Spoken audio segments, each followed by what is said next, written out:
Magandang araw po mga Kapinoy. Kamusta po kayo? Ako dito sa amin na isang maulan. Napaka hindi mo malakas na ulan, ano? Tikatik, ulang mayaman daw 'to. Tawag natin diyan ano. Medyo tikatik, medyo matagal ano.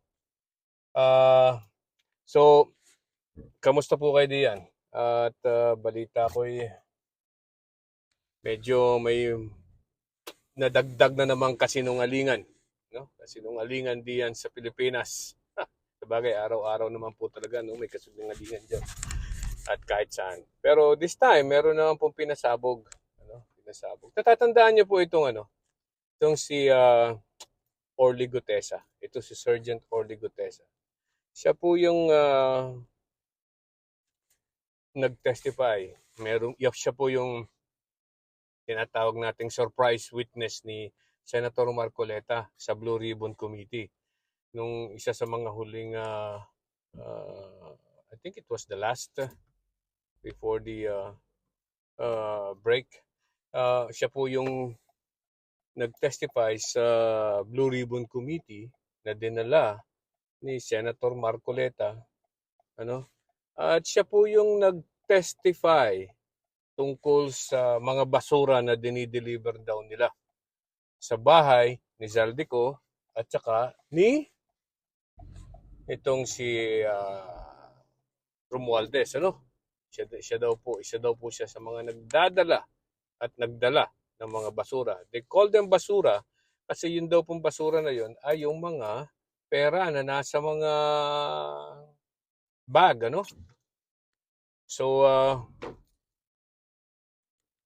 ang isa daw, if I'm not mistaken, ang natatandaan ko, sinasabi nila ay nasa mga 46 million daw ang laman ng isang bag, ano? So, napakaraming basura, ano? So, siya daw po ay isa sa mga nag-deliver ng basura. Nagdi-deliver ng basura. Okay. So lumalabas na ang dito sa sa kanyang testimonya na itong si Saldico at saka si Moldes talaga ay malaki ang pakinabang diyan sa flood control mess na yan. And so, hindi po yan humingi. Ha? Nung una humihingi siya ng protection sa Senado, pero later part ng kanyang pagte-testify ay sinabi niya na hindi na niya kailangan ang kanilang ang proteksyon ng Senado at kaya daw po niyang proteksyonan ang sarili niya at kanyang pamilya. Okay. So, during that time, nung siya ay nagte-testify ata, if I'm not mistaken, correct me if I'm wrong, naandun din dumating din itong si uh, then Secretary of Justice Crispin Remulla. Ano? So nalaman niya 'yon. So ang ginawa niya, anong nagkausap ata sila, nagkaintindihan sila na magpapakita itong si Orly Gutesa sa opisina ng NBI o ng Department of Justice para ma-expound yung kanyang testimony, ano? Ano 'yan, hindi basta-basta testimonya 'yon, ano? Dahil you are implicating mga malalaking tao na talaga, no? And mostly baka yan na yung mga talagang nagpapatagpo ng scam na yan. So, but unfortunately, itong si Gutesa ay hindi nagpakita sa sa Department of Justice o kay Crispin Remulla the following day. And up to now, hindi siya nagpapakita, no? And after that testimony, siyempre, ay nalaman nitong notaryo na lumalabas na siya ang nagnotaryo ng affidavit na yon na dala-dala at sworn statement ni Gutesa ay yung notaryo publiko ay nagpumalag. Sabi niya ba hindi niya rin inonotaryo yung mga yan. So wala siyang ninonotaryong ganyan na statement. So diyan po nagsimula yung pagdududa sa statement ni Orly Gutesa. And then kahapon, itong si Mike Defensor, isang dati pong congressman, ano? Si Mike Defensor. Abay nagbigay ng pasabog. Oo, pasabog. Nagbigay ng statement sa isang interview na ito daw pong si Orly Gutesa ay nasa pangangalaga ng Philippine Marines. Ano? At sinasabi daw, kaya daw po ganun, is dahil merong daw nagbabanta o paali-aligid sa pamilya ni Orly at saka ni Orly. Ano? So, kaya daw po nahandon. At nakarecord daw po yung pagbabanta na yan o yung pagkikasing, sabihin pagsusurveillance. Dito, naka-record daw po yan sa Philippine Marines. Alright. Tanong naman kayo, no, ano naman itong koneksyon ni Defensor dito kay Gutesa? Kung natatandaan nyo po, ang statement po ni Marcoleta, ito daw pong si Gutesa ay nagpakita muna kay Mike Defensor. At sinasabi na ayun ng mga statement na yan tungkol diyan sa mga basura na dinideliver nila. And then, ito namang si Defensor, ang sabi daw kay Gutesa na wag ka sa akin magpunta ka na lang kay Marcoleta, doon ka magbigay ng statement. That during that time, ito pong si Marcoleta ay siya pa yung chairman ng Blue Ribbon Committee. Yun ang sabi ni Defensor. Alright, so ito naman si Defensor, ang ginawa ni Defensor, kinontak nga si Marcoleta at nag-usap na sila ang dalawa ni Marcoleta at ni Gutesa. And yan po ang koneksyon ni Defensor sa statement na yan. So which means itong si Defensor ay medyo malaki din ang kinalalaman sa paglabas nitong si Gutesa. Alright, so balik tayo dun sa pinasabog ni Gutesa, ni Defensor na yun nga, na si Gutesa daw ay nasa pangangalaga ng Philippine Marines.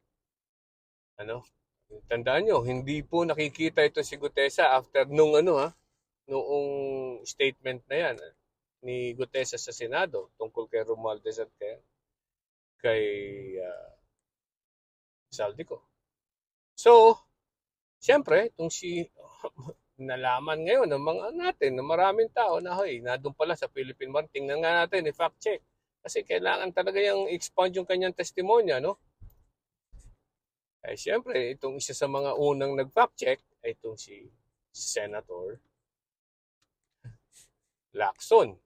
Si Senator Ping Lacson, alam nyo naman to, kung mag-fact check, ay talagang hindi bubuka ang bibig nito nang hindi siya sigurado.